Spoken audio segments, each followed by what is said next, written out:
Mind, ତାପରେ ପ୍ରାଣିକ ମନ ଏବଂ ତାପରେ ରିଜନ ବା ରିଜନିଂ ମାଇଣ୍ଡ ବା ବିଚାର ବୁଦ୍ଧି, ଏ ସବୁ ଗୁଡିକ ନିମ୍ନ ମନର ଭୂମି। ଏବଂ ଆମେ ଯୋଉ ରିଜନକୁ ସବୁଠାରୁ ବେଶୀ ଗୁରୁତ୍ୱ ଦଉଛେ, ବିଚାର ବୁଦ୍ଧିକୁ ବେଶୀ ଗୁରୁତ୍ୱ ଦିଆ ହଉଛି, ସବୁ ଜିନିଷ ବିଚାର ବୁଦ୍ଧି ତିଆରି କରନ୍ତି।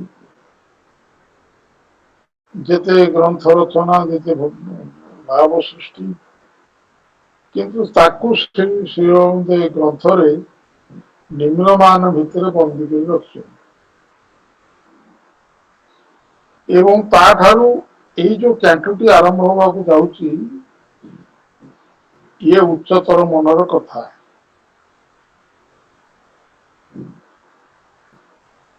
ପ୍ରଭୁ କଣ କରନ୍ତି, ଗୋଟିଏ କାଣ୍ଟ ଆରମ୍ଭ ହେବା ପୂର୍ବରୁ ତାର ପୂର୍ବବର୍ତ୍ତୀ କ୍ୟାଣ୍ଟରେ ତାର ସୂଚନା ଦିଆଯାଏ। ଆମେ ଏ ପର୍ଯ୍ୟନ୍ତ ସେ ପଢି ଆସିଛେ।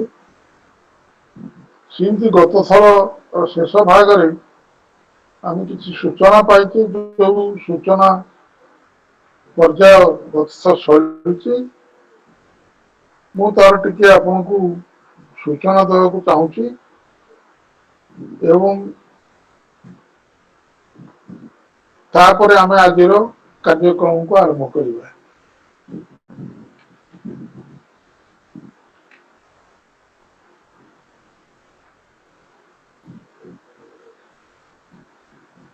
ଗତ ଥର ଯୋଉ ଆଲୋଚନା ସବୁ ହେଲା, ସେଥିରେ ଆମେ ପଢିଲେ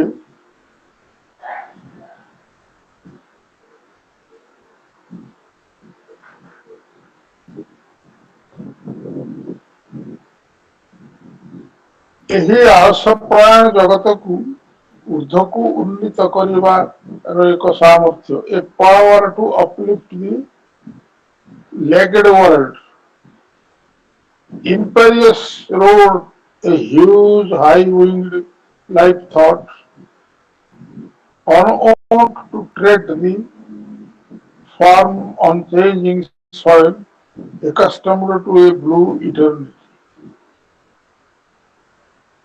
ଏକ ଆଳସ୍ୟ ପରାୟଣ ଜଗତକୁ ଊର୍ଦ୍ଧ୍ୱକୁ ଉନ୍ନୀତ କରିବାର ଏକ ସାମର୍ଥ୍ୟ, ଏକ ବିଶାଳ ପକ୍ଷଯୁକ୍ତ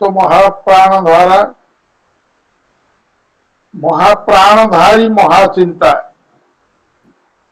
ପ୍ରଭୁତ୍ୱପୂର୍ଣ୍ଣ ହୋଇ ଆରୋହଣ କଲା, ଯାହା ଏହି ଦୃଢ ପରିବର୍ତ୍ତନହୀନ ମୃତ୍ତିକାରେ ପଦପାତ କରିବାରେ ଅସମର୍ଥ। ଏଇ ଭୂମିରେ ସିଏ ପଦପାତ କରିପାରିବ ନାହିଁ, ସେ ଅସମର୍ଥ।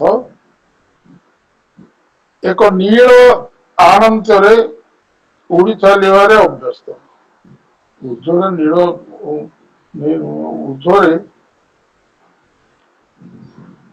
ନୀଳ ଆକାଶରେ ନୀଳ ଆନନ୍ଦରେ ଉଡି ଚାଲିବାରେ ଅଭ୍ୟସ୍ତ, କିନ୍ତୁ ପାଦରେ ଭୂମିରେ ପାଦ ଦେଇ ଚାଲିବା ତାର କ୍ଷମତା ନଥାଏ।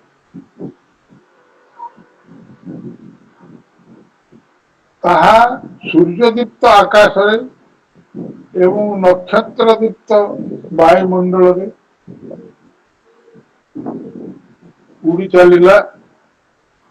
ତାହା ବହୁ ଦୂରରେ ସ୍ଥିତ ଅପହଞ୍ଚ ପରମ ଅମରଙ୍କର ନିବାସ ଦେଖିଲା ଏବଂ ବହୁ ଦୂରରେ ଥିବା ଦେବଗଣଙ୍କର କଣ୍ଠସ୍ୱର ଶୁଣିଲା।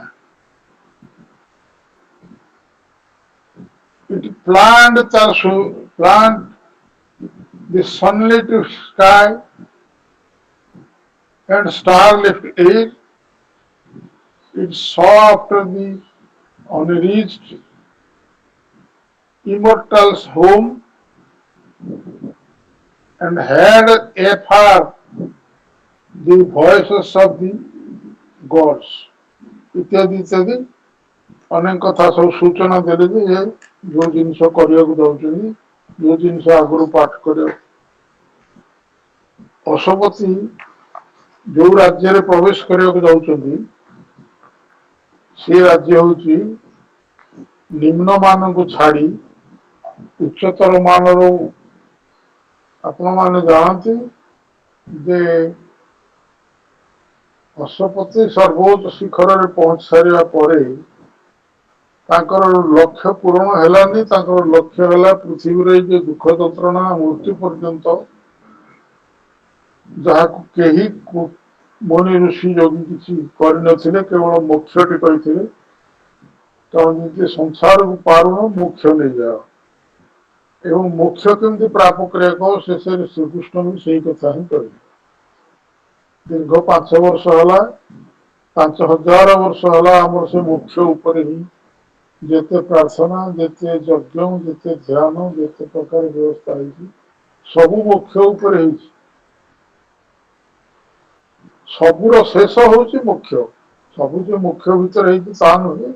ଆମର ମନୋକାମନା ପୂର୍ଣ୍ଣ କରିବା ପାଇଁ ନାନା କଥା ଆମେ କରୁ, ନାନା ପ୍ରକାର ବ୍ରତ କରୁ, ନାନା କରୁ, ଏସବୁ ଅଛି। କିନ୍ତୁ ମୁଖ୍ୟତଃ ଯୋଉ ମୂଳ ବସ୍ତୁ ସିଏ ହେଲା ମୋକ୍ଷ। ଏ ସଂସାରରେ ଆଉ କାର୍ଯ୍ୟ କରି ହବନି, ମୋକ୍ଷରେ ପଳେଇବା। କିନ୍ତୁ ଶ୍ରୀ ଅରବିନ୍ଦ ମା ଯୋଉ ଯୋଗ ଯୋଉ ତଥ୍ୟ ଆମ ସାମ୍ନାରେ ଉପସ୍ଥାପିତ କରୁଛନ୍ତି, ମୁଁ କହିଥିଲି ଆପଣଙ୍କୁ ସମସ୍ତଙ୍କୁ ଅନୁରୋଧ କରିଥିଲି ଆପଣ ଟିକେ ଉତ୍ତରପଡା ଅଭିଭାଷଣ କ୍ଷୁଦ୍ର ପୁସ୍ତିକା 15 ପୃଷ୍ଠାର ତାକୁ ସମସ୍ତେ ପାଠ କରନ୍ତୁ। ସେଥିରୁ ବୁଝିପାରିବେ ଶ୍ରୀ ଅରବିନ୍ଦଙ୍କର କିଏ ଗୁରୁ ନଥିଲେ। ଶ୍ରୀକୃଷ୍ଣ ତାଙ୍କୁ ଗୁରୁ ଭଳିଆ ହେଇ ତାଙ୍କର ପଥ ପ୍ରଦର୍ଶକ ହେଇ ତାକୁ କହିଲେ, ପଚାରିଲେ ଜେଲ ଭିତରୁ କାହିଁକି ଆସିଲି, ମୁଁ ତ ଭାରତ ସ୍ୱାଧୀନତା ପାଇଁ ଲାଗିଥିଲି ନା, ମୁଁ ତତେ ଏଠିକି ଆଣିଛି। ତୁ ଯୋଉ କାର୍ଯ୍ୟ କରିପାରିନଥାନ୍ତୁ ତୋ ପାଇଁ ମୁଁ କରିଦେଇଛି, କାରଣ ତୁ ସବୁ ଆସକ୍ତି ଛାଡିଥିଲୁ, ଏ ଦେଶ ଭକ୍ତି ଆସକ୍ତିରେ ଛାଡି ନଥାନ୍ତୁ। ମୁଁ ତତେ ଏଠିକି ଆଣିଛି, ତୁ ଆଗକୁ କଣ କରିବୁ ସେଥିପାଇଁ ମୁଁ ତତେ ଶିକ୍ଷା ଦେବି ଏବଂ ମୁଁ ତତେ ପ୍ରସ୍ତୁତ କରିବି। ଏକଥା କହିଛନ୍ତି ବୋଲି ଉତ୍ତରପଡା ଅଭିଭାଷଣରେ ଆମର ପ୍ରଭୁ ୟାକୁ ପ୍ରକାଶ କରିଥିଲେ। ତେଣୁ ଶ୍ରୀକୃଷ୍ଣଙ୍କର ଗାଇଡାନ୍ସରେ ତାଙ୍କର ସବୁ ସାଧନା ଚାଲିଥିଲା, ଆଉ କିଏ ଗୁରୁ ନଥିଲେ। ଏବଂ ଶେଷରେ ତାଙ୍କ ଶରୀରକୁ ବି ସେ ପ୍ରସ୍ତୁତ କଲେ, ଯେମିତି ପରମ ପ୍ରଭୁ ଶ୍ରୀକୃଷ୍ଣ ତାଙ୍କ ଶରୀରରେ ବାସ କରିପାରିବେ। ଆମେ ବେଳେବେଳେ ଭାବୁଛୁ ଯେ ଯୋଉମାନେ ମୁନି ଋଷି ସେ ତ ସାଧନା କରିକିରି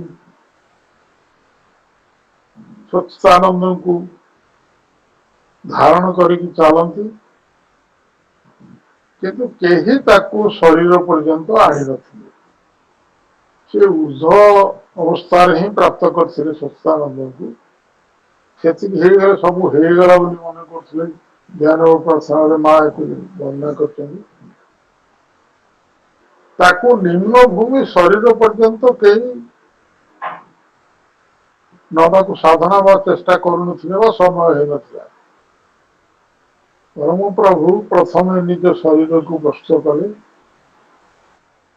ଏବଂ ଗୋଟେ ପାତ୍ର ପ୍ରସ୍ତୁତ ନହେଲେ ଉର୍ଦ୍ଧ୍ୱର ଉଚ୍ଚତର ଶକ୍ତିକୁ ଧାରଣ କରିବା ପାଇଁ ସମର୍ଥ ହେଲା ଭଳି ଗୋଟେ ପାତ୍ର ନହେଲେ ଉର୍ଦ୍ଧ୍ୱର ଶକ୍ତି ଆସିକି ରହିବ କୋଉଠି? ତେଣୁ ତାଙ୍କ ଶରୀର ସେ ପାତ୍ର ହେଲା ଏବଂ ଶ୍ରୀକୃଷ୍ଣ ତାଙ୍କ ଶରୀର ଭିତରେ ବାସ କଲେ। ତାଙ୍କର ପ୍ରତ୍ୟେକ କୋଷାଣୁ କୃଷ୍ଣମୟ ହେଇଗଲା। ସେଇଟା ହେଲା ନଭେମ୍ବର 24 ତାରିଖ 1926 ମସିହା, ଯୋଉଦିନକୁ ସିଦ୍ଧି ଦିବସ କୁହାଯାଇଛି। ଯାହା ହଉ, ମୁଁ ଏ କଥା କହିବାର ତାତ୍ପର୍ଯ୍ୟ ହେଉଛି ପ୍ରଭୁ ପ୍ରକୃତରେ କୃଷ୍ଣ ଯୋଉଟେ ଛାଡିଥିଲେ ତାର ପରବର୍ତ୍ତୀ ପର୍ଯ୍ୟାୟକୁ ମାନବିକ ଚେତନାକୁ ଉର୍ଦ୍ଧ୍ୱକୁ ଉଠେଇ ନବା ପାଇଁ ସେ ସାଧନା କରୁଛନ୍ତି। ପ୍ରତ୍ୟେକ ଅବତାର ସେୟା କରନ୍ତି। ଚେତନାର ଯୋଉ ଭିନ୍ନ ଭିନ୍ନ ସ୍ତର ରହିଛି ଗୋଟିଏ ସ୍ତରରୁ ଆଉ ଗୋଟେ ସ୍ତରକୁ ଉଠେଇବାରେ କାର୍ଯ୍ୟ କରନ୍ତି ଏବଂ ସଚ୍ଚିଦାନନ୍ଦ ଭିନ୍ନ ଭିନ୍ନ ପର୍ଯ୍ୟାୟରେ ଅବତାର ନେଇ ଏସବୁ କରନ୍ତି। କୃଷ୍ଣ ଯୋଉ ଚେତନା ଛାଡ଼ିଥିଲେ ତାର ପରବର୍ତ୍ତୀ ଚେତନାରେ କାର୍ଯ୍ୟ କରିବା ପାଇଁ ତାକୁ ଗାଇଡେନ୍ସ ଦେଇ ପ୍ରସ୍ତୁତ କଲେ ଶ୍ରୀକୃଷ୍ଣ ଏବଂ ତାଙ୍କ ଶରୀରରେ ସେ ପ୍ରବେଶ କଲେ। ଶରୀରରେ ପ୍ରବେଶ କରିସାରିବା ପରେ ସେହି ଶରୀର ପ୍ରଚେଷ୍ଟା କଲେ ଅନ୍ତର୍ନିବାସରେ ବାସ କରିକିରି ଅତିମାନସ ଜଗତର ଅତିମାନସ ଶକ୍ତିକୁ ଅବତରଣ କରାଇ ନିଜ ଶରୀରରେ ଧାରଣ କରିବା ପାଇଁ ସାଧନା କଲେ। ଏହି ଅତିମାନସ ରାଜ୍ୟ ହଉଛି ରୂପାନ୍ତରର ରାଜ୍ୟ, ଯିଏକି ଏହି ଦୁଃଖ ଯନ୍ତ୍ରଣା ମୃତ୍ୟୁକୁ ରୂପାନ୍ତର କରିବ ଏବଂ ଏଥିରେ ତାର ବିପରୀତ ଜିନିଷଟାର ସବୁ ପ୍ରତିଷ୍ଠା କରିବ। ଆଲୋକ, ଦିବ୍ୟାଲୋକ, ଆନନ୍ଦ, ସତ୍ୟ, ଏପରିକି ମୃତ୍ୟୁହୀନ ଜୀବନ, ଏଇ ସବୁ ଜିନିଷ ପ୍ରତିଷ୍ଠା କରିବ ଯୋଉ ଅତି ମାନସ, ସେ ପର୍ଯ୍ୟାୟରେ ସାବିତ୍ରୀ ଗୋଟେ ଚମତ୍କାର ଭାବରେ ତାକୁ ବର୍ଣ୍ଣନା କରାହେଇଛି। ମୁଁ ସିଆଡ଼କୁ ଯାଉନି ଏବଂ ସେଇ କାର୍ଯ୍ୟ ପାଇଁ ଯେତେବେଳେ ସେ ପ୍ରସ୍ତୁତ ହଉଥିଲେ, ନିଜକୁ ପ୍ରସ୍ତୁତ କରୁଥିଲେ, ସେତେବେଳେ ପ୍ରଭୁ ଦେଖିଲେ ଯେ ଏସବୁ ଜିନିଷର କୋଉଠି ଅଛି ମୂଳ, ତାକୁ ଖୋଜିବାରେ ଲାଗିଲେ। ତାଙ୍କ ସାଧନାରେ ଖୋଜିବାରେ ଲାଗିଲେ। ସେଥିପାଇଁ ସିଏ କଣ କଲେ, ଆପଣ ଦେଖିବେ ଯୋଉ ୱାରେଣ୍ଟ ସେୟାର ଚାପ୍ଟର ଅଛି ବୁକ୍ 2 ର ଚାପ୍ଟର 1 ରେ, ୱାରେଣ୍ଟ ସେୟାର ଅର୍ଥ ଅଛି ପାହାଚ, ଜଗତର ପାହାଚ ପଡିଛି। ପ୍ରଥମେ ସୂକ୍ଷ୍ମ ଶରୀରରୁ ପ୍ରାଣ ସତ୍ତାର ବିଭିନ୍ନ ଭୂମି, ଶାରୀରିକ ପ୍ରାଣ, ମାନସିକ ପ୍ରାଣ ଏବଂ ମୁଖ୍ୟ ପ୍ରାଣ, ଏସବୁ ଭୂମି, ଏସବୁ ଭୂମି ଭିତର ଦେଇ ସେ ସାଧନାରେ ଅଗ୍ରଗତି କଲେ। ପ୍ରାଣ ଭୂମିର ଗୋଟିଏ ଜାଗାରେ ସେ ଦେଖିଲେ ଏଇଟା ତାହେଲେ ସମସ୍ତ ଦୁଃଖ ଯନ୍ତ୍ରଣାର କାରଣ।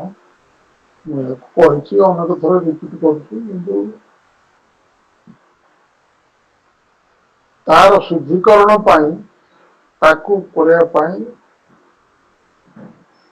ଗୋଟିଏ ଚାବି ତାକୁ ଖୋଲିବାକୁ ପଡିବ। ସେ ଚାବି ଅଛି, ଚାବିକି ଦେଖିଲେ ଇଏ, କିନ୍ତୁ ସେଥିପାଇଁ ଶକ୍ତି ଦରକାର। ତାପରେ ସାଧନା କଲେ ଏବଂ ସେ ଦିବ୍ୟ ଜନନୀଙ୍କ ପାଖରେ ପହଞ୍ଚିଲେ। ଏଇ ସେ ଯୋଉ କାର୍ଯ୍ୟ ପ୍ରଭୁ କରିଛନ୍ତି ତାଙ୍କର ବର୍ଣ୍ଣନାରେ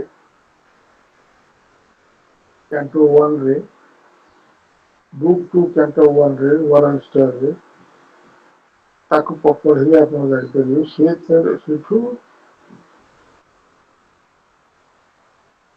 ସେଇ ସାଧନା ସବୁ କରିବା ପାଇଁ ମହାଶକ୍ତି କି ଅବତରଣ କରାଇଲେ ଏବଂ ନିଜ ଶରୀରକୁ ପ୍ରସ୍ତୁତ କଲେ ଅତିମାନସ ଶକ୍ତିକୁ ଧାରଣ କରିବା ପାଇଁ। ତେଣୁ ସେ ଗୋଟିଏ ଗୋଟିଏ ଷ୍ଟେପ ଉଠିକିରି ସାଧନାରେ ଆଗକୁ ଯାଉଛନ୍ତି। ନିମ୍ନ ମନର ସରିଲା ପରେ ବର୍ତ୍ତମାନ ସେ ଆରୋହଣ କରିବାକୁ ଯାଉଛନ୍ତି ଉଚ୍ଚତର ମନ। ମନର ଭୂମି ଭିନ୍ନ ଭିନ୍ନ ରହିଛି। ଉଚ୍ଚତର ମନ, ତା ଉପରକୁ ସବୁ ମନର ଭୂମି ରହିଛି, ଆଲୋକିତ ମନ, ଇଣ୍ଟେକ୍ଟିଭ ମାଇଣ୍ଡ ଇତ୍ୟାଦି। ତେଣୁ ସେ ଆରୋହଣ କରୁଛନ୍ତି। ଆରୋହଣ ପରେ ଏଇ କ୍ୟାଣ୍ଟୋ 11 ରେ ଆମେ ପହଞ୍ଚିଛେ। ସେଇଠି ହଉଛି ଉଚ୍ଚତର ମନ।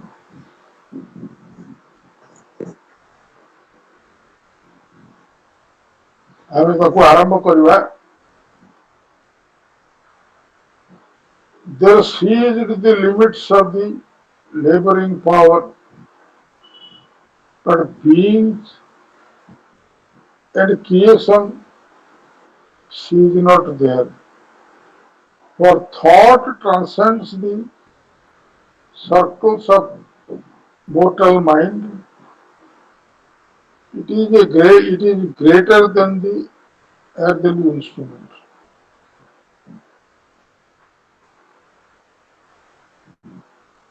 ସମରତ ମହାସାମର୍ଥ୍ୟର ସୀମାରାଜି ସେଠାରେ ବିରତି ହେଲା। ମହାସାମର୍ଥ୍ୟ ପାୱାର ପି କ୍ୟାपिଟାଲ ମହାସାମର୍ଥ୍ୟ labouring mind, labouring mind limiting power କିଏ? Little mind. ଲିଟଲ ମାଇଣ୍ଡ ଅର୍ଥରେ କୁହାଯାଉଛି ସେ ଲିଟଲ ମାଇଣ୍ଡରେ ଯୋଉ ରିଜନିଂ ଅଛି ସେ ମହାସାମର୍ଥ୍ୟ, ବିଚାର ବୁଦ୍ଧିର ସାମର୍ଥ୍ୟ ବହୁତ ବେଶୀ। କେତେ ଗ୍ରନ୍ଥ ରଚନା କରିଛି, କେତେ ସାଧନାର କଥା କହିଛି, କେତେ କଣ କହିଛନ୍ତି ତାର 5000 ବର୍ଷ ଧରି ତାର ହିସାବ ନାହିଁ। ସେଥିପାଇଁ ସେ ଲେବରିଂ ପାୱାର, ସେଇ ଲେବରିଂ ପାୱାରର ସେଠି ବିରତି ଘଟିଲା। ଆଉ ସେ ଆଗକୁ ଯାଇପାରିବନି, ଆଉ ଅଧିକା କିଛି କରିପାରିବନି। But being and creation she is not there. କିନ୍ତୁ ସତ୍ତା ଓ ସୃଷ୍ଟି, ଏଇ ଭିତରେ ଯୋଉ ସତ୍ତା ଜନ୍ମ ଲାଭ କରୁଛି, ଯୋଉ ସତ୍ତା ଏଇ ସୃଷ୍ଟି ଭିତରକୁ ଅଛନ୍ତି, ସିଏ ଏଥିରେ ସନ୍ତୁଷ୍ଟ ହେବେନି, ବିରତ ହେବେ ନାହିଁ। ଏବଂ ତାଙ୍କର ସୃଷ୍ଟି ବିରତ ହବନି, ଆଗକୁ ଆଗକୁ ଯିବ। ସୃଷ୍ଟି ଉପରେ ଶେଷ ହେଲା ନାହିଁ, କାରଣ ପରମ ଚିନ୍ତା ନଶ୍ୱର ମାନବର ଚକ୍ରାବର୍ତ୍ତରାଜି ଅତିକ୍ରମ କରିବେ। ଦି ଥଟ୍ ଟି କ୍ୟାପିଟାଲ, ତେଣୁ ପରମ ଚିନ୍ତା। ପରମ ଚିନ୍ତା ଯୋଉ ଚିନ୍ତାଟା ଅଛି, ସେ ଚିନ୍ତାଟା ମୋର୍ଟାଲ ମାଇଣ୍ଡ ଭିତରେ ସୀମିତ ନୁହେଁ। ମୋର୍ଟାଲ ମାଇଣ୍ଡର ଉର୍ଦ୍ଧ୍ୱକୁ ସେ ନାନା ଜଗତରେ ବୁଲିଲା ଭଳି କ୍ଷମତା ତାଙ୍କର ଅଛି। ପରମ ଚିନ୍ତା ନଶ୍ୱର ମାନସର ଚକ୍ରାବର୍ତ୍ତରାଜି ସର୍କଲ୍ସ, ଚକ୍ରାବର୍ତ୍ତରାଜି ଅତିକ୍ରମ କରି ଯାଏ। ତାହା ତାର ପାର୍ଥିବ ଆୟୁଧକୁ ମହତ୍ତର। It is greater than its earthly instrument. What is the earthly instrument? Thought ର earthly instrument କଣ? Mind. ଚିନ୍ତାଟା ମନ ହେଲା ତାର ଭୂମି। ଚିନ୍ତାଟା ପ୍ରାଣ ଭୂମିରେ ହୁଏନି। ପ୍ରାଣ ଭୂମିରେ ଯଦି ହଉଥିଲା, ପଶୁପକ୍ଷୀ ମାନଙ୍କର ବି ଚିନ୍ତା ଥାନ୍ତା। ପଶୁପକ୍ଷୀ ମାନଙ୍କୁ ଚିନ୍ତା କରିପାରିବେନି, କାରଣ କେବଳ ମନ ହିଁ ତାର ଭୂମି। ତେଣୁ ସେ କହୁଛନ୍ତି ତାର ପାର୍ଥିବ ଆୟୁଧ ଠାରୁ ମହତ୍ତର ଚିନ୍ତା। ପାର୍ଥିବ ଆୟୁଧ ଯୋଉ ମନ, ଆମେ ଭାବୁଛୁ ମନରେ ଯୋଉ ଚିନ୍ତା ଆସେ ମନ ହିଁ ଶେଷ। ଏଠି ସେ କହୁଛନ୍ତି ନା, ଚିନ୍ତା ଏତେ ଉଚ୍ଚତର, ଏତେ ଉର୍ଦ୍ଧ୍ୱକୁ ଯାଇପାରେ ଯେ ଏ ନିମ୍ନ ଭୂମିରେ ଥିବା ମନ ତାକୁ ସମ୍ପୂର୍ଣ୍ଣ ରୂପେ ଗ୍ରହଣ କରି କାର୍ଯ୍ୟ କରିପାରିବ ନାହିଁ। ସେଥିପାଇଁ କହୁଛନ୍ତି ତାର ପାର୍ଥିବ ଆୟୁଧ ଠାରୁ ମହତ୍ତର ହେଲା ଚିନ୍ତା। ମନର ସଂକୀର୍ଣ୍ଣ ପରିସର ମଧ୍ୟକୁ ଖୁନ୍ଦି ଖାନ୍ଦି ହୋଇ ଭର୍ତ୍ତି ହୋଇଥିବା ଦେବତ୍ୱ। ଏଇ ପରମ ଚିନ୍ତା ଦେବତ୍ୱ ମନ ଭିତରକୁ ଖୋଦି ଖାନ୍ତି ହେଇକି ପ୍ରବେଶ କରିଛି। ୟାକୁ ଦେବତ୍ୱ କୁହାଯାଇଛି, ଗଡ ହେଡ କୁହାଯାଇଛି, ଦେବତ୍ୱ କୁହାଯାଇଛି। ପ୍ରତ୍ୟେକ ଦିଗରେ କୌଣସି ବିସ୍ତାର ମଧ୍ୟକୁ ଖସି ଚାଲିଯାଏ। ଇଏ ଚିନ୍ତା ପ୍ରତ୍ୟେକ ଭୂମିରେ ଖସି ଚାରିଆଡେ ସବୁ ବିଶ୍ୱବ୍ୟାପୀ ହେଇଯାଏ। ଗୋଟିଏ ଜାଗାରେ ସ୍ଥିର ରହିପାରେ ନାହିଁ। ଚିନ୍ତା ଗୋଟିଏ ଜାଗାରେ ସ୍ଥିର ହବ କି? ଚିନ୍ତା ସବୁଆଡେ ବ୍ୟାପିଯାଏ। ତାହା ଅନନ୍ତଙ୍କ ମଧ୍ୟକୁ ଏକ ପଥ। ସେ ଯୁଆଡେ ବ୍ୟାପିକି ଆଗକୁ ଯାଏ, ଅନନ୍ତଙ୍କ ଆଡକୁ ଯିବାରେ ତାହା ଏକ ପଥ। ଚିନ୍ତା ହଉଛି ଅନନ୍ତଙ୍କ ଆଡକୁ ଯିବାରେ ଏକ ପଥ। It moves eternal in the spirit field. ଏଠି ଯୋଉ ସବୁ ଇଟ ଆସିବ ତାହା କୁହାଯାଇଛି, ସେ ରିଲେଟ କରୁଛି ଟୁ ଦି ଥଟ୍ ଫୋର୍ସ, ଥଟ୍। ତାହା ଅନ୍ତଃସତ୍ତାର ପରିସରରେ ଚିରନ୍ତନ ଗତିଶୀଳ ହୋଇଥାଏ। ସ୍ପିରିଟ୍ସ ଫିଲ୍ଡ, ଅନ୍ତଃସତ୍ତାର ପରିସର, ତା ଭିତରେ ସ୍ପିରିଟ୍ ଫିଲ୍ଡରେ moves eternally,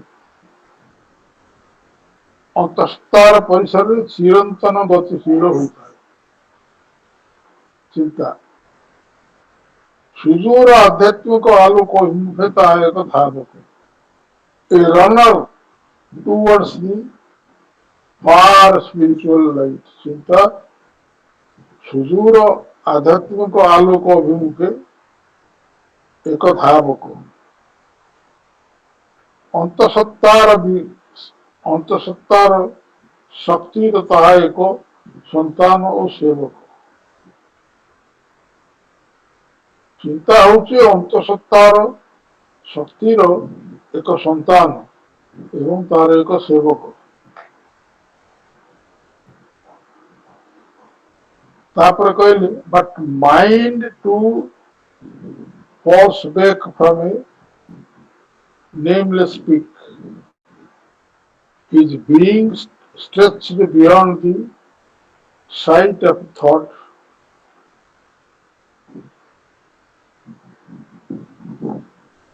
କିନ୍ତୁ ଏକ ନାମହୀନ ଶିଖର ମଧ୍ୟରୁ ମନ ମଧ୍ୟ 50 ଦିଗରେ ପତିତ ହୁଏ। ଏ ମନ ଯୋଉ କଥା କୁହାଯାଇଛି, ଏ ଲିଟଲ ମାଇଣ୍ଡ, କ୍ଷୁଦ୍ର ମନ। କ୍ଷୁଦ୍ର ମନ ତଳକୁ ଖସିଯାଏ, ତଳକୁ ପଡିଯାଏ, ଟୁ ଫଲ ମଧ୍ୟ ତଳକୁ ପଡିଯାଏ ଏବଂ ଯୋଗୀବରଙ୍କ ସତ୍ତା ପରମ ଚିନ୍ତାର ଦୃଷ୍ଟି ପରିସର ପରପାରିକୁ ପ୍ରସାରିତ ହେଲା। ଫଳରେ ଅଶୋପତିଙ୍କର ଚିନ୍ତା ଅଶୋପତିଙ୍କର ପରମ ଚିନ୍ତାର ଦୃଷ୍ଟି ପରିସର ପରପାରିକୁ ବିୟଣ୍ଡ, ପରପାରିକୁ ପ୍ରସାରିତ ହେଲା। For the spirit is eternal and unmade. କାରଣ ଅନ୍ତଃସତ୍ତା ଶାଶ୍ୱତ ଏବଂ ଅନିର୍ମିତ, ତାକୁ କେହି ତିଆରି କରିନି। ଅନ୍ତଃସତ୍ତା ପରମଙ୍କ ଏକ ଅଂଶ ହିସାବରେ ଏ ଭିତରେ ବାସ କରୁଛି, ତାକୁ କେହି ତିଆରି କରିନାହାନ୍ତି। ତାପରେ କଣ ହେଲା, and not by thinking was its greatness born, and not by thinking can its knowledge come. ये जो इट शब्द एटा सब अच्छी, इट शब्द अच्छी, एथेरे जो इट कथा कह जाए सब अंतःसत्ता को जो mind to falls back to आरंभ हुई, जो इट सब अच्छी, he is being stretched beyond वाला, for the spirit is eternal and unmade, and not by thinking was its greatness built. Spirit's greatness, it is जो इट अच्छे ये relate करते spirit greatness born, and not by thinking, चिंता करिया द्वारा can its knowledge come, चिंता करिया द्वारा अंतःसत्तार ज्ञान आसिब नहीं। is not itself and in itself lives.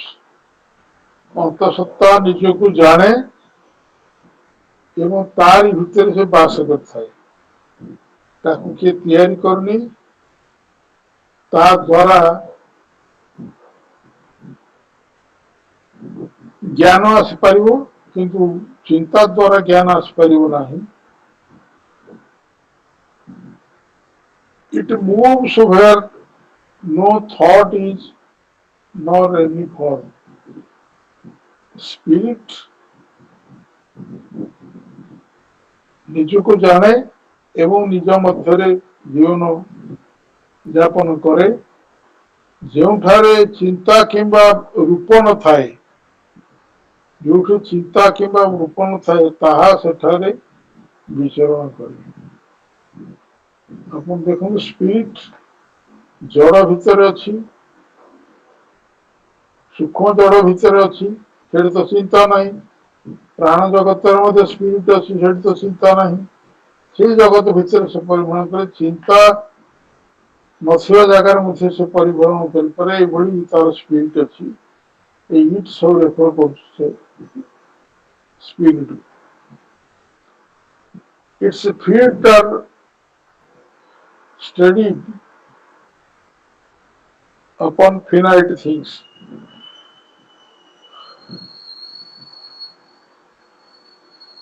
ସସୀମ ବସ୍ତୁରାଜି ଉପରେ ତାର ପାଦ ସ୍ଥିର ହୋଇ ରହିଥାଏ।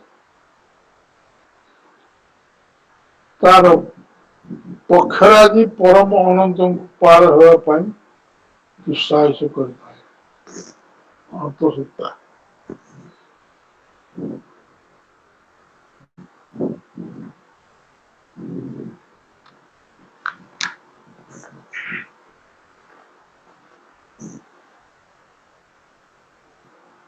arriving into his ken, a wonder space of great and marvelous meetings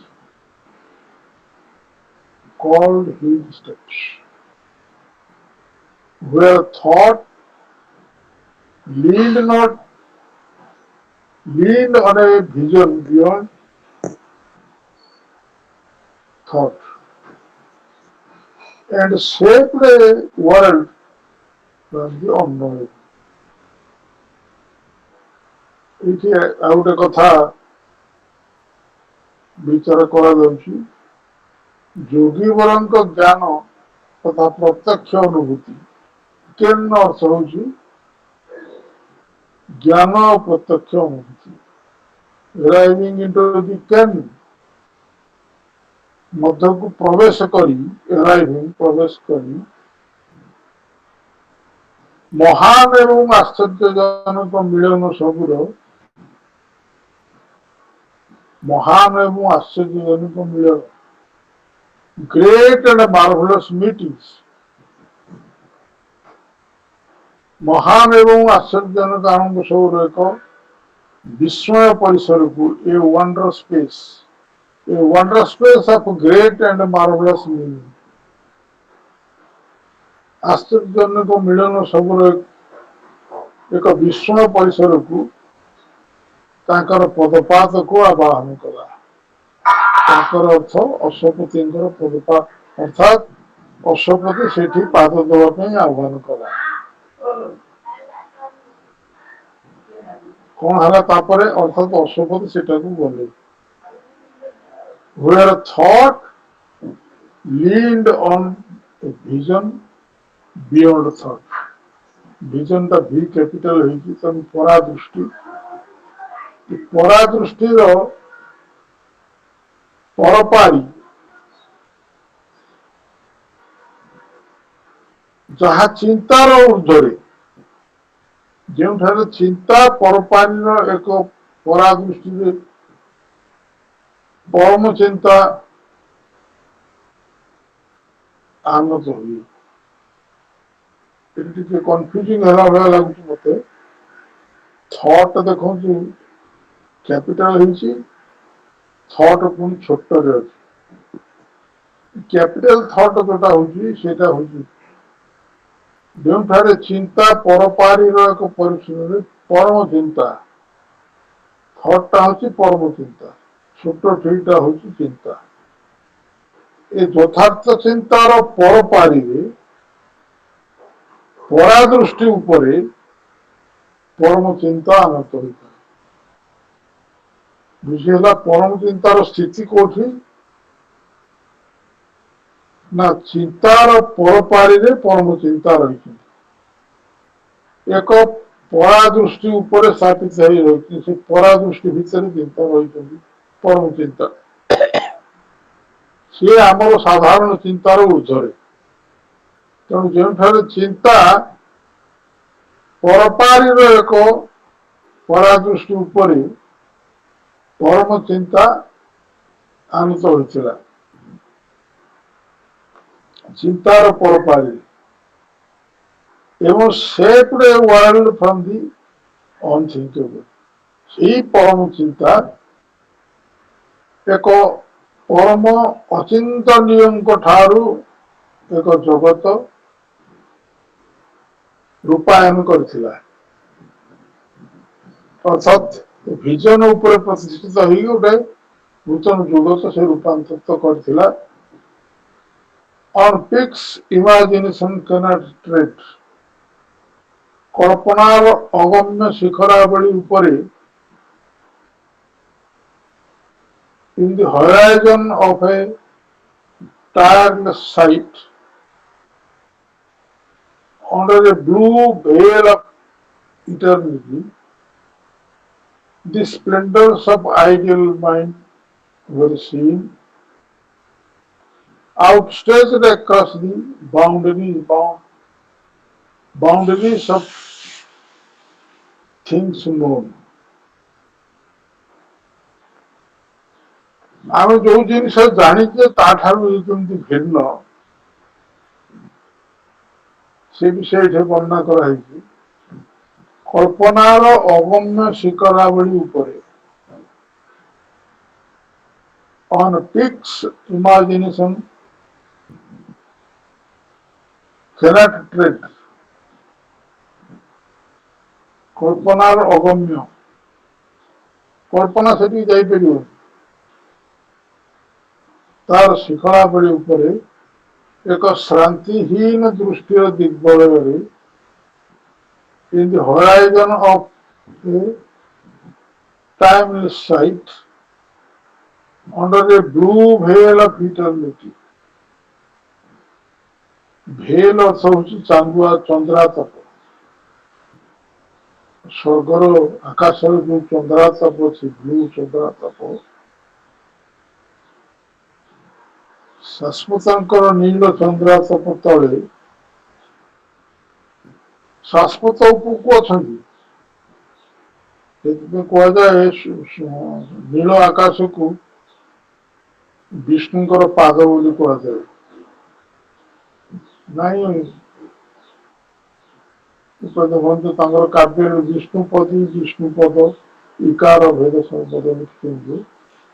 ବିଷ୍ଣୁପଦୀ ହେଲା ଗଙ୍ଗା, ବିଷ୍ଣୁ ପଦ ହେଲେ ସ୍ୱର୍ଗ ଆକାଶ, ନୀଳ ଆକାଶ ବିଷ୍ଣୁଙ୍କ ପାଦ, ସେଥିପାଇଁ ସେ ପାଦରୁ ନଖ କୋଣରୁ ଗଙ୍ଗା ଆସିଲା, ସ୍ୱର୍ଗରୁ ଗଙ୍ଗା ଆସିଲା କହନ୍ତି। ସେ ବିଷ୍ଣୁ ପଦ, ବିଷ୍ଣୁଙ୍କର ପାଦ ଦେଶ ହଉଛି ଇଏ, ଏବଂ ସେଇ ପାଦ ଦେଶର ସେ ବିଷ୍ଣୁଙ୍କର ପାଦ ବ୍ଲୁ ଭେଲ୍, ସେଟା ଗୋଟେ ପ୍ରକାର ନୀଳ ଆକାଶର ଚାନ୍ଦୁଆ ଭଳି। ଶାଶ୍ୱତଙ୍କର ଏକ ନୀଳ ଚନ୍ଦ୍ରାତପ ତଳେ ଆଦର୍ଶ ମହାମନର ମହାନ ଦୀପ୍ତି ସବୁ, ଆଦର୍ଶ ମହାମନ ideal mind, splendours of ideal mind, ଆଦର୍ଶ ମହାମନର ଆଦର୍ଶ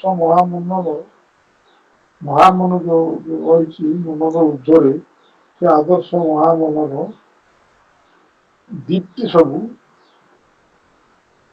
ଦେଖାଗଲା, ଦେଖାଗଲା କୋଉଠି? ଜ୍ଞାତ ବିଷୟବସ୍ତୁ ରାଜ୍ୟର ସୀମା ପାର ହୋଇ ପ୍ରସାରିତ ହଉଥିବା ଦେଖାଗଲା। ଆମର ଜ୍ଞାତ ବିଷୟବସ୍ତୁ ଯେତେ ରହିଛି ଆମେ ସବୁ ଜାଣିଛୁ, ସେ ତାର ଯୋଉ ସୀମା ଅଛି, ସେ ବିଷୟବସ୍ତୁର ସୀମା ପାର ହୋଇ ପରପାରିରେ ପ୍ରସାରିତ ହୋଇଥିବା ଦେଖାଗଲା। କଣ ପ୍ରସାରିତ ହୋଇଛି ନା ଆଦର୍ଶ ମହାମନର ଦୀପ୍ତି ସବୁ ସେଠି ପ୍ରସାରିତ ହେଇଛି। ଉର୍ଦ୍ଧ୍ୱର ବିଷୟକୁ ବର୍ଣ୍ଣନା କରାହଉଛି। Origin of the little that we are. Instinct with the endless more that we must be.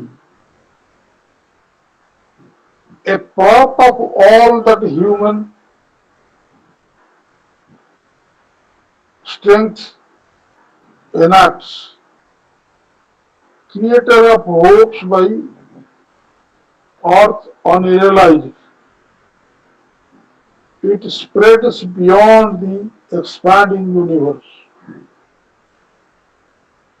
It wings beyond the boundaries of dream. It overtops the ceiling of life's shore. It is full stop is. ନା ଏଇଟା ଟିକେ ଲମ୍ବା କୋଉଟା brake ପରେ କଲେ ହବ। ଆଁ? Brake ପରେ କରିବା, ଏଟା ଟିକେ ଲମ୍ବା ଅଛି ପ୍ୟାସେଜ ଟା। ହଉ ହଉ ଠିକ ଅଛି। ଆମେ ଗୋଟେ ବ୍ରେକ୍ ନବା ଏଠି। ବର୍ତ୍ତମାନ ହେଲା 11ଟା ହେଇନି 4 ମିନିଟ ଅଛି। 11ଟା 5ରେ ଆସିବା।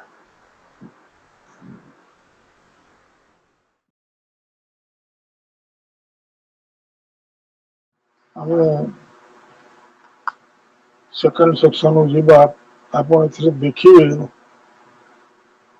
ପରମ ବାବୁ କି ସୁନ୍ଦର ଭାବରେ ଷ୍ଟେପ ବାଇ ଷ୍ଟେପ ଯାଉଛନ୍ତି। ଏଠି ଯୋଉ ବିଷୟ କୁହାଯାଇଛି the splendour of the ideal mind. Ideal mind M capital ହେଇଛି। ଆଇଡିଆଲ ଶବ୍ଦର ଅର୍ଥ ହଉଛି ଆଦର୍ଶ। ଆଦର୍ଶ କାହାକୁ କୁହାଯାଏ? ଶ୍ରେଷ୍ଠ, ବିଶେଷତ୍ବ ବା ଅନୁକରଣୀୟ, ଯାହାକୁ ଆମେ ଅନୁକରଣ କରିକିରି ଆଉ ଗୋଟେ ଜିନିଷ କରିପାରିବା, ସେ ଜିନିଷ ଉତ୍କୃଷ୍ଟ ଜିନିଷ ତାକୁ ଆଦର୍ଶ କୁହାଯାଏ। ତେଣୁ ସେଇ ଯୋଉ ଉର୍ଦ୍ଧ୍ୱକୁ ହରାଇଜନ ଇମାଜିନେସନ ଯୋଉଠିକି ଯାଇପାରିବନି, ସେଇ ଭୂମିରେ ଶ୍ରାନ୍ତିହୀନ ଦୃଷ୍ଟିର ଦିଗ୍ବଳୟରେ ଶାଶ୍ୱତଙ୍କର ଏକ ନୀଳ ଅର୍ଥାତ୍ ଶାଶ୍ୱତଙ୍କର ପାଖାପାଖି ନୀଳ ଚନ୍ଦ୍ରାତପ ତଳେ ଦି ସ୍ପ୍ଲେଣ୍ଡର ଅଫ ଆଇଡିଆଲ ମାଇଣ୍ଡ ବର୍ଷେଇବି। ମୋ ଆଦର୍ଶ ମନର ମହାନ ଦୀପ୍ତି ସବୁ ଜ୍ଞାତ ବିଷୟ ବସ୍ତୁରାଜିର ସୀମା ପାର ହୋଇ ପ୍ରସାରିତ ହୋଇଥିବା ଦେଖାଗଲା। ଅର୍ଥାତ୍ ଆମେ ବର୍ତ୍ତମାନ ଆଇଡିଆଲ ମାଇଣ୍ଡରେ ପହଞ୍ଚିଲେ। ନିମ୍ନ ଭୂମିର ନିମ୍ନ ମନକୁ ଛାଡି ଆଇଡିଆଲ ମାଇଣ୍ଡରେ ପହଞ୍ଚିଲେ। ବର୍ତ୍ତମାନ ସେ କହୁଛନ୍ତି origin of the little that we are. ଆମର ଯୋଉ କ୍ଷୁଦ୍ର ମନ ଧାରଣ କରି ଆମେ ମଣିଷ ହେଇଛୁ। ହ୍ୟାଲୋ, ଆମେ ଯୋଉ କ୍ଷୁଦ୍ର ମନ ଧରିକିରି ମଣିଷ ହେଇଛୁ, ତାର ଅରିଜିନ ହେଲା ସେ ଆଇଡିଆଲ ମାଇଣ୍ଡ। ତେଣୁ ଆଇଡିଆଲ ମାଇଣ୍ଡ ହେଲା ideal mind little that we R instinct with the endless more than we must be। ଭବିଷ୍ୟତରେ ଯାହା ଆମେ ଅଧିକରୁ ଅଧିକତର ହୋଇ ଉଠିବା, ଅର୍ଥାତ୍ ଆଇଡିଆଲ ମାଇଣ୍ଡ ଉପରକୁ ଯିବା, ତାହା ହେଉଛି ତାର ସହଜାତ ପ୍ରବୃତ୍ତି। ଆଇଡିଆଲ ମାଇଣ୍ଡର ସହଜାତ ପ୍ରବୃତ୍ତି ଇନଷ୍ଟିଙ୍କ୍ଟ, ସହଜାତ ପ୍ରବୃତ୍ତି ହେଉଛି ଏଭଳିଆ ଉର୍ଦ୍ଧ୍ୱକୁ ପହଞ୍ଚିବା। A prop of all a prop of all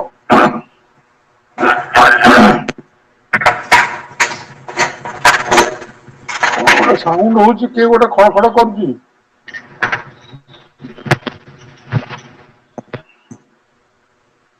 A prop of all that human strength erects।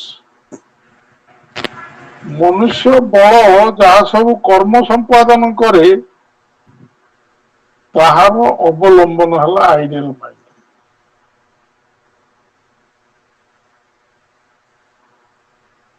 Creator of hopes by earth unrealised. ପୃଥିବୀରେ ଏ ପର୍ଯ୍ୟନ୍ତ ଯୋଉ ଜିନିଷଟା ଉପଲବ୍ଧ ହେଇନି, ପୃଥିବୀରେ ଯୋଉ ଜିନିଷଟା ବର୍ତ୍ତମାନ ସୁଦ୍ଧା ଉପଲବ୍ଧ ହେଇନି, ତାର ସୃଷ୍ଟିକର୍ତ୍ତାର ଆଶାଜନକ ସୃଷ୍ଟିକର୍ତ୍ତା, ପୃଥିବୀର ଅନୁପଲବ୍ଧ ଆଶାରାଜିର ସ୍ରଷ୍ଟା, ସେ ଆଶାରେ ଯୋଉ ସ୍ରଷ୍ଟା କରିବ ଆଇଡିଆଲ ମାଇଣ୍ଡ ଭୂମିରେ ଏ କଥା ଗୁଡା ସବୁ ସମ୍ଭବ। ଆଇଡିଆଲ ମାଇଣ୍ଡ ଦ୍ଵାରା କଣ ହବ ତାର ବର୍ଣ୍ଣନା ସବୁ ହେଲା। ପୃଥିବୀରେ ଅନୁବ୍ରତ ଆଶାର ଆଜିର ସ୍ରଷ୍ଟା ଯୋଉ ଏ ପର୍ଯ୍ୟନ୍ତ ଆମେ ଯାହା ହେଇନାହୁଁ ଏବଂ ଏକ ଉର୍ଦ୍ଧ୍ୱତର ଅବସ୍ଥାକୁ ଆମେ ନିଶ୍ଚୟ ଦିନେ ଉଠିବା ତାର ପ୍ରଭୃତି ତା ଭିତରେ ଅଛି। ମନୁଷ୍ୟ ବଳ ଯାହା ସବୁ କର୍ମ ସମ୍ପାଦନ କରେ ତାହାର ଅବଲମ୍ବନରେ ଆମେ ସବୁ କରୁଛେ ଏବଂ ଅନୁପଲବ୍ଧ ଶାନ୍ତିର ସେ ହଉଛି ସ୍ରଷ୍ଟା। ଇଟ୍ ସ୍ପ୍ରେଡ୍ସ ବିୟଣ୍ଡ ଦି ଏକ୍ସପାଣ୍ଡିଂ ୟୁନିଭର୍ସ। ଏ ଯୋଉ ଏକ୍ସପାଣ୍ଡିଂ ୟୁନିଭର୍ସ ଅଛି ବିସ୍ତୃତ ବିସ୍ତାର ଲାଭ କରିଥିବା କ୍ରମ ବିସ୍ତାରଶୀଳ ବିଶ୍ୱ ପରିସରକୁ ଏ ଯୋଉ ପରିସର ଭିତରେ ଅତି ବେଶୀ ହେଲେ ନିମ୍ନ ମାନ ଅଛି। ଆପଣ ଦେଖନ୍ତୁ କେତେ ଚମତ୍କାର ଏଠି କରୁଛି ତାକୁ ପରିସରକୁ ପାସ୍ କରି ଉର୍ଦ୍ଧ୍ୱକୁ ଯାଇଛି।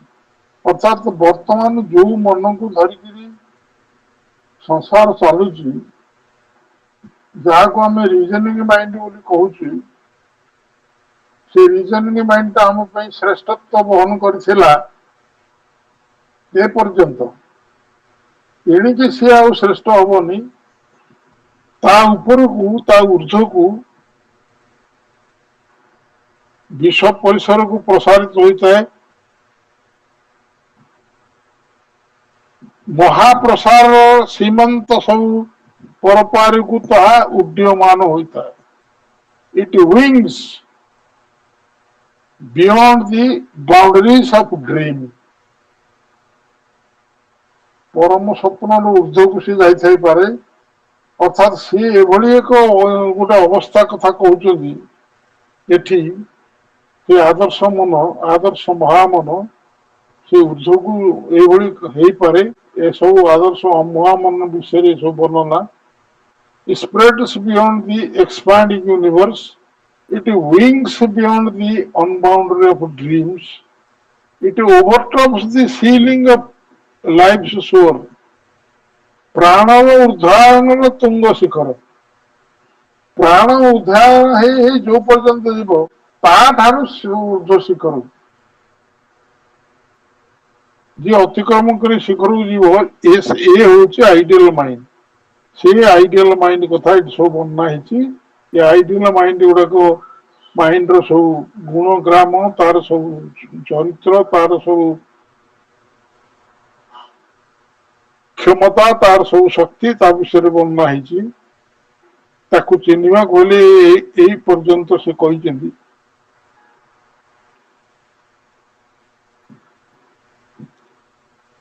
ତାପରେ ସେ କହୁଛନ୍ତି ଓଭରଟପ୍ସ ଦି ସିଲିଂ ଅଫ ଲାଇଫ ସୋର। ପ୍ରାଣର ଉଦ୍ଧାୟନର ତୁଙ୍ଗ ଶିଖରକୁ ଅତିକ୍ରମ କରି ଚାଲେ ଆଇଡିଆଲ ମାଇଣ୍ଡ।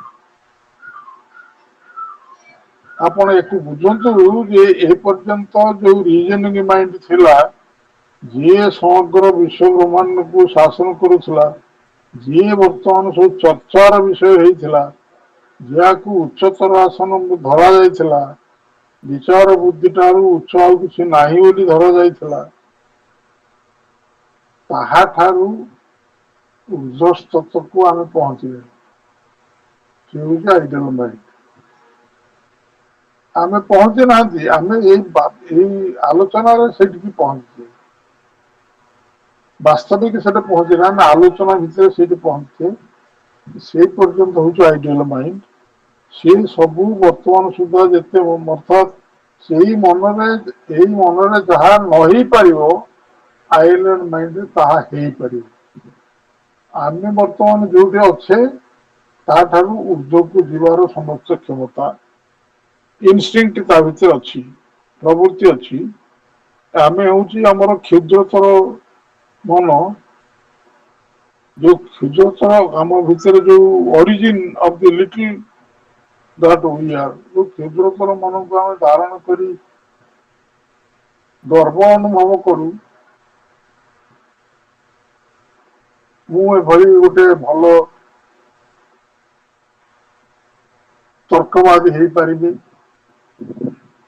ଓକିଲ ହେଇପାରିବି ବକ୍ତା ହେଇପାରିବି ଲେଖକ ହେଇପାରିବି ପ୍ରତିଷ୍ଠିତ ଗାୟକ ହେଇପାରିବି ଏଇ ସବୁ ଯାକ ଆମେ ସବୁ ନିମ୍ନ ଭୂମିରେ ନେଇଯାଉ କରୁଛୁ ତାର ଉର୍ଦ୍ଧ ହଉଛି ସେ ଆଇଡିଆଲ ମାଇଣ୍ଡ, ଉଚ୍ଚତର ମନ।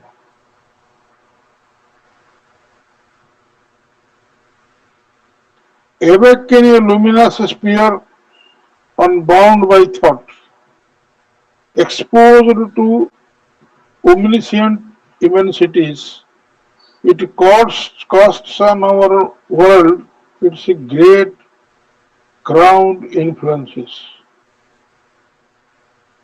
It spreads that outstrips the embedding of the hours. It forces that strides invincibly through time. ଏସବୁ କଥା ଆହୁରି ବର୍ଣ୍ଣନା ସବୁ ଅଛି। ଆମେ ଏଇ ଯୋଉ ଇଟ୍ ସମ୍ପର୍କ ଏଠି କରାହଉଛି, ଏଇ ଇଟ୍ ଟା ରେଫର କରୁଛି ଟୁ ଆଇଡିଆଲ ମାଇଣ୍ଡ। ସେ ଆଇଡିଆଲ ମାଇଣ୍ଡର ସବୁ ବର୍ଣ୍ଣନା ଚାଲିଛି ବର୍ତ୍ତମାନ। ଯୋଉ ମନ କି ଆମର ସାଧାରଣ ମନ ଠାରୁ ଉର୍ଦ୍ଧସ୍ଥ, ସେ କଥା ଏଠି କହୁଛନ୍ତି।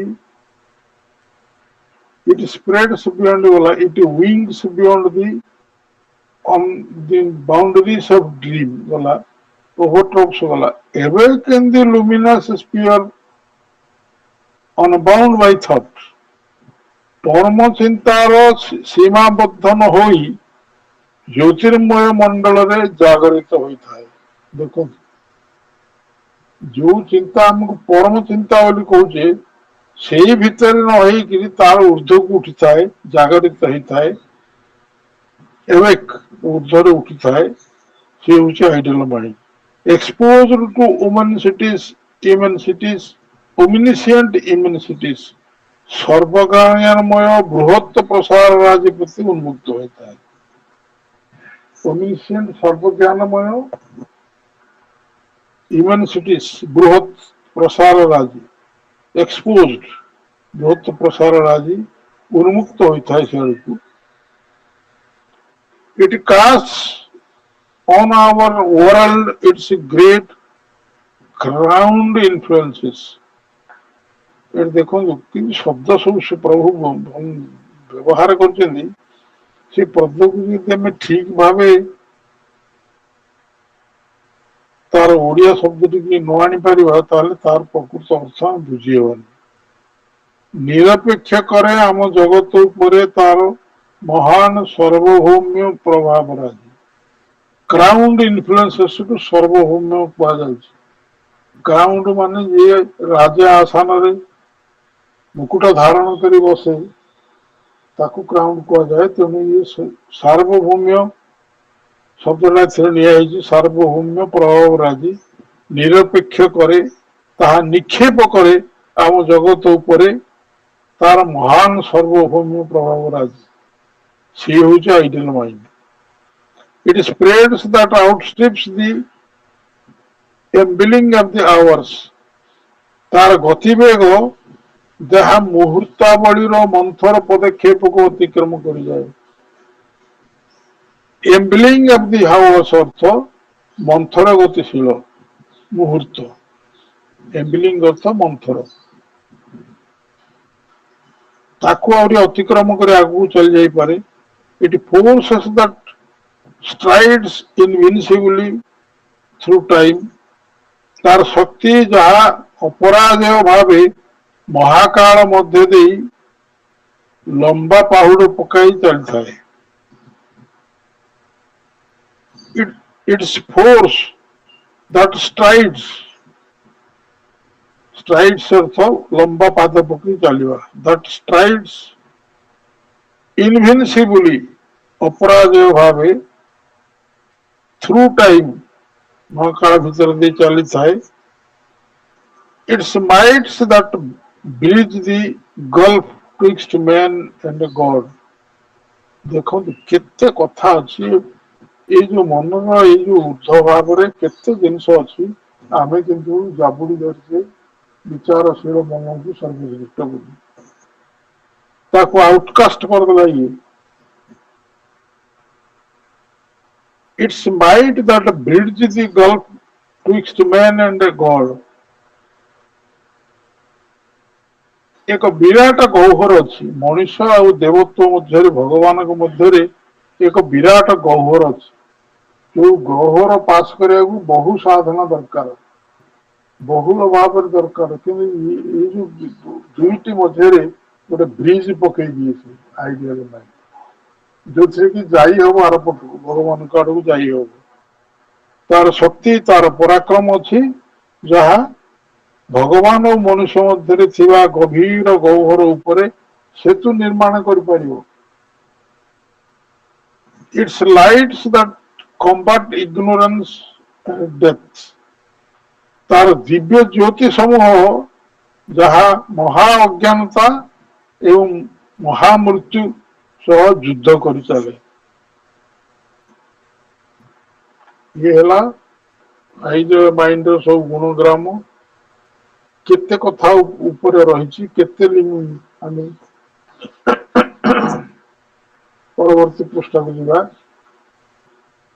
in its vast ambit of ideal space where beauty and mightiness work hand in hand, the spirit's truths take form as living gods and each can build a world in its own right. ତାହା ଆଦର୍ଶ ମହାବ୍ୟୋମର विशाल कार्यकारी प्रथा कार्यकारी तथा प्रभाव परिसर अर्थात vast ambit of ideal space आदर्श महाव्योम स्पेस कैपिटल आदर्श महाव्योम विशाल कार्यकारी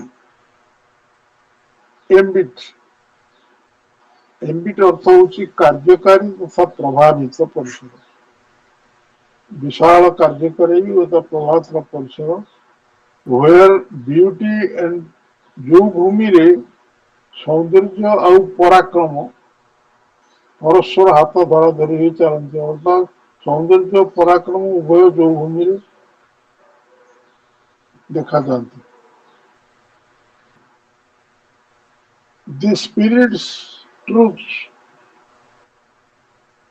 टेक from living gods जीवात्मार सत्य सब सब मुझे एस कैपिटल तेणु जीवात्मा बुझा हवा को जीवात्मार सत्य सब जीवंत देवगण भली रूप ग्रहण करती ये आइडियल माइंड भूमि each can build a world in its own right प्रत्येक आपणार अधिकार बल एक जगत निर्माण कर क्षमता in an air which doubt and error cannot mark with the stigma of their deformity it communes with the musing privacy of a truth that sees in the unerring light where the strength एक गोटे लंबा कथा हमें आस्ते आस्ते बुझी बुझी जा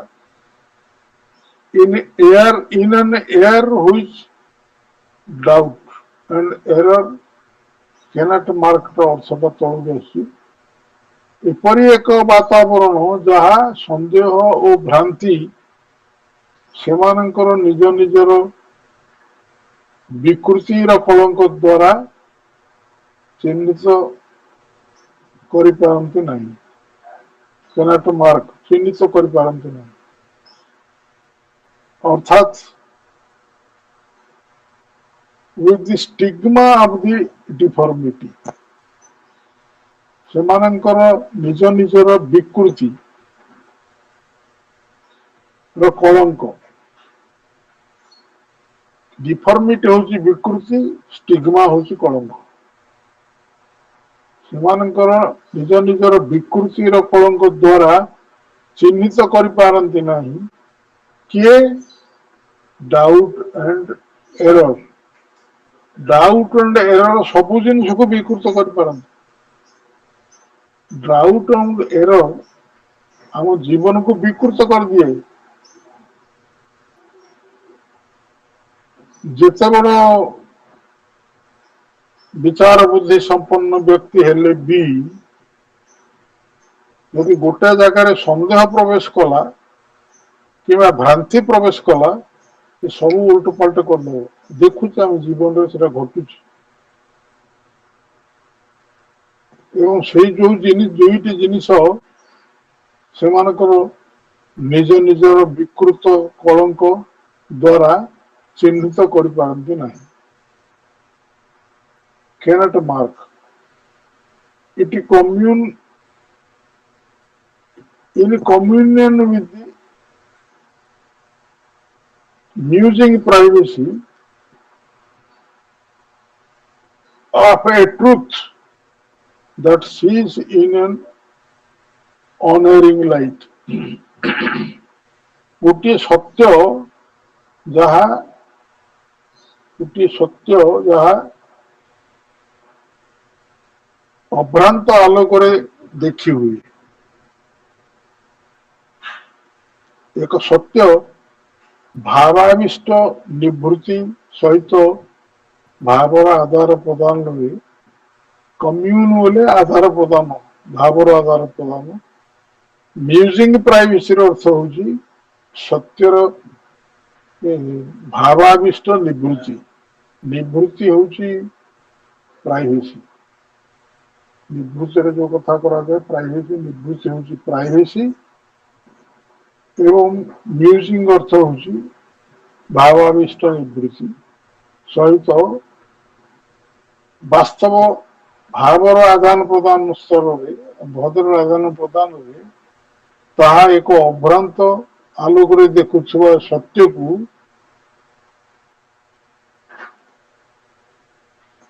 ଇଏ କଳଙ୍କ ବୋଳି ପାରନ୍ତି ନାହିଁ। ଡାଉଟ୍ ଆଣ୍ଡ ଏମିତି କଳଙ୍କ ବୋଳି ପାରନ୍ତି ନାହିଁ, ତାକୁ ଶୁଦ୍ଧ ଭାବରେ ଦେଖେଇବାର କ୍ଷମତା ଆସିଥାଏ।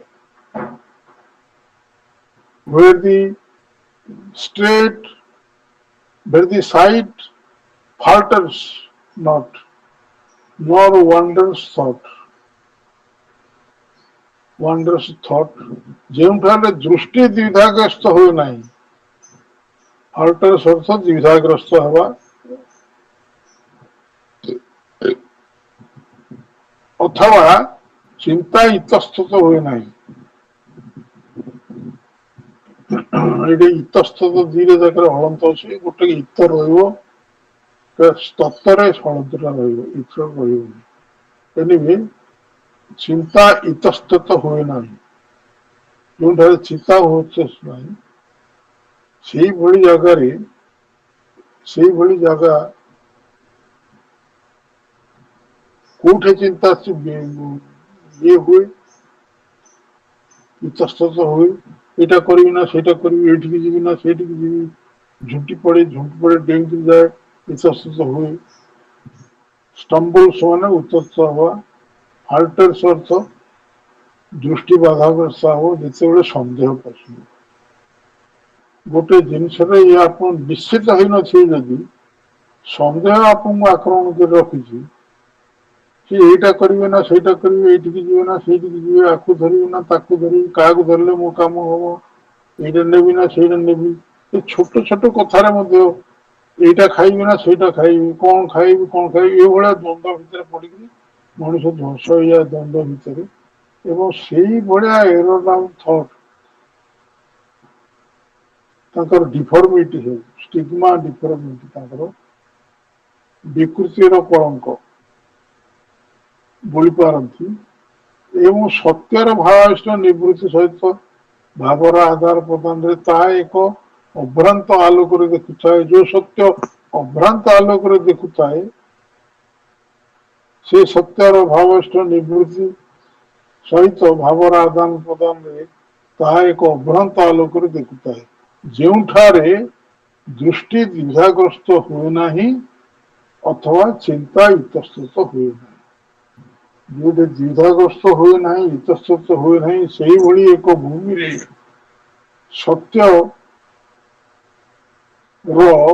ସତ୍ୟର ଭାବାବିଷ୍ଟ ନିବୃତ୍ତି ଭିତରେ ନିବୃତ୍ତି ସହିତ ଭାବର ଆଦାନ ପ୍ରଦାନ ଯୋଉଠି ହୁଏ, ସେଠି ମିଥ୍ୟା ପ୍ରବେଶ କରିପାରିବନି, ଭ୍ରମ ପ୍ରବେଶ କରିପାରିବନି କିମ୍ବା ସନ୍ଦେହ ପ୍ରବେଶ କରିପାରିବନି ଯୋଉଠି ସତ୍ୟ ପ୍ରତିଷ୍ଠିତ ହେଇଥିବ।